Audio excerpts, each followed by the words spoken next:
और ए मूसा, ये तुम्हारे दाहिने हाथ में क्या है? उन्होंने कहा, ये मेरी लाठी है, इस पर मैं टेक लगाता हूं और इससे अपनी बकरियों के लिए पत्ते झाड़ता हूं और इसमें मेरे और भी कई फायदे हैं। फरमाया कि मूसा, इसे जमीन पर डाल दो। तो उन्होंने उसको डाल दिया और वो यकायक सांप बनकर दौड़ने लगा। फरमाया कि इसे पकड़ लो और डरना मत, हम इसको अभी इसकी पहली हालत पर लौटा देंगे। और अपना हाथ अपनी बगल में दबा लो कि वो किसी ऐब व बीमारी के बगैर सफेद चमकता दमकता निकलेगा। ये दूसरी निशानी है, ताकि हम तुम्हें अपने बड़े बड़े निशानात दिखाएं। तुम फिरौन के पास जाओ कि वो सरकश हो रहा है।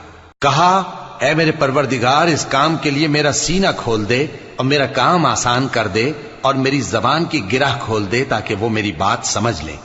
और मेरे घर वालों में से एक को मेरा वजीर यानी मददगार मुकर्रर फरमा, यानी मेरे भाई हारून को। उससे मेरी कमर को मजबूत कर